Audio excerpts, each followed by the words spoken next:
कभी सोचा है कि सुबह की कॉफी कोलंबिया से और हाथ में जो स्मार्टफोन है वो चीन से क्यों आता है? असल में ये सब कुछ उन ताकतों की वजह से है जो दिखाई नहीं देती, लेकिन पूरी दुनिया के व्यापार को चलाती हैं। आज हम उन्हीं ताकतों को समझने की कोशिश करेंगे।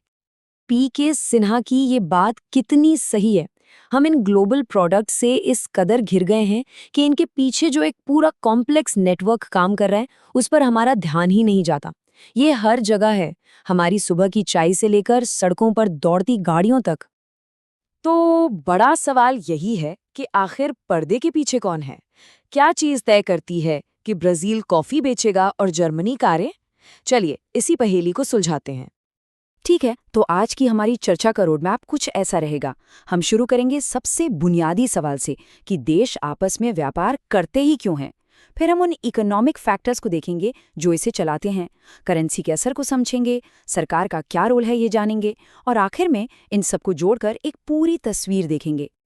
तो सबसे पहले बात करते हैं कि अंतर्राष्ट्रीय व्यापार की जड़ क्या है, इसका सबसे बुनियादी सिद्धांत क्या है। ये सब शुरू होता है एक बहुत ही दिलचस्प आइडिया से, जिसे अर्थशास्त्री डेविड रिकार्डो ने दिया था, कंपैरेटिव एडवांटेज। इसको ऐसे समझिए, मान लीजिए दो दोस्त हैं। एक दोस्त पिज्ज़ा बनाने में भी अच्छा है और सलाद काटने में भी, लेकिन वो पिज्ज़ा बनाने में बेमिसाल है। तो दोनों के लिए फायदेमंद ये होगा कि वो सिर्फ पिज्ज़ा पर फोकस करे और दूसरा दोस्त सलाद बना ले। बस यही सिद्धांत देशों पर भी लागू होता है। और देखिए, ये आइडिया समय के साथ और बेहतर हुआ।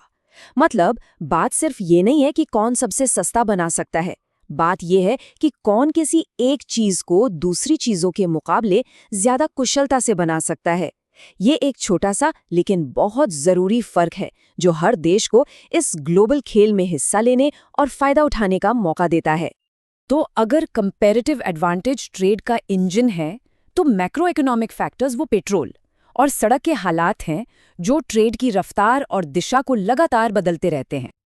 तो ये बड़े आर्थिक ड्राइवर्स कौन हैं? इनमें दो सबसे बड़े खिलाड़ी हैं, इन्फ्लेशन यानी मुद्रास्फीति और नेशनल इनकम यानी राष्ट्रीय आय। चलिए एक उदाहरण से समझते हैं। मान लीजिए देश ए में महंगाई आसमान छू रही है, तो जाहिर है उनके बनाए प्रोडक्ट्स दूसरे देशों के खरीदारों के लिए बहुत महंगे हो जाएंगे। तो वो देश बी से सामान खरीदना पसंद करेंगे जहां चीजें सस्ती हैं। इसका असर देखिए दो तरफा होता है। एक तरफ देश के अंदर के लोग सस्ता विदेशी सामान खरीदने लगते हैं, दूसरी तरफ देश का सामान बाहर बिकना कम हो जाता है और इसका सीधा नतीजा चालू खाते के घाटे पर पड़ता है।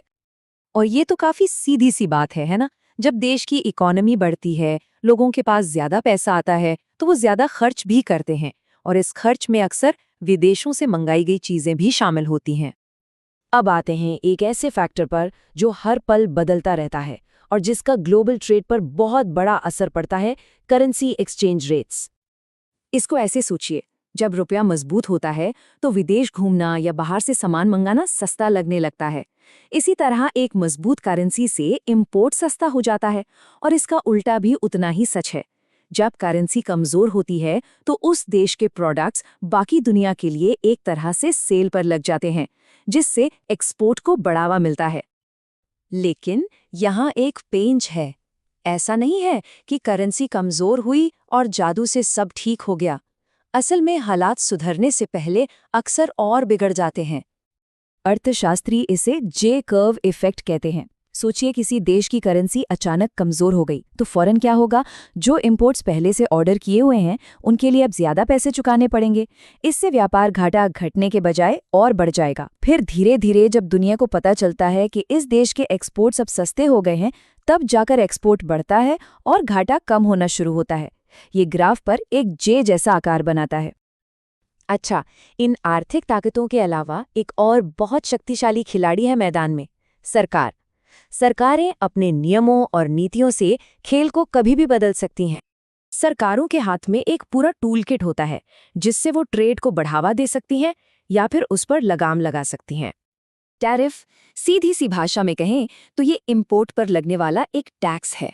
इससे विदेशी सामान महंगा हो जाता है ताकि देश में बनने वाले प्रोडक्ट्स लोगों को ज्यादा आकर्षक लगें। टैरिफ से अलग जो कीमत बढ़ाता है, कोटा सीधे सीधे मात्रा पर एक लिमिट लगा देता है। ये कुछ ऐसा है जैसे सरकार कहे, ठीक है, इस साल हम बाहर से सिर्फ 10,000 कारें ही आने देंगे, बस। तो अब सबसे जरूरी बात, ये सारे फैक्टर्स अकेले काम नहीं करते। ये एक कॉम्प्लेक्स डांस की तरह है जहां महंगाई, करेंसी की कीमत और सरकारी नीतियां सब एक दूसरे पर असर डालते हैं और मिलकर ग्लोबल ट्रेड की दिशा तय करते हैं। यहाँ हम देख सकते हैं कि ये सब कैसे एक दूसरे से जुड़ा है। एक तरफ ट्रेड से जुड़े फैक्टर्स हैं जैसे इन्फ्लेशन, और दूसरी तरफ फाइनेंशियल फैक्टर्स जैसे ब्याज दरें।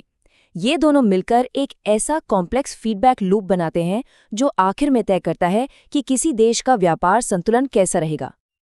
तो इसका मतलब क्या है? मतलब ये कि आज की ग्लोबल इकोनॉमी में इन ताकतों को समझना सिर्फ किताबी ज्ञान नहीं है।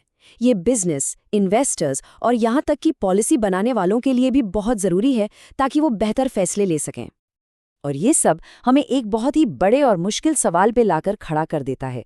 जब सरकारें ट्रेड पॉलिसी बनाती हैं तो उन्हें प्राथमिकता किसे देनी चाहिए?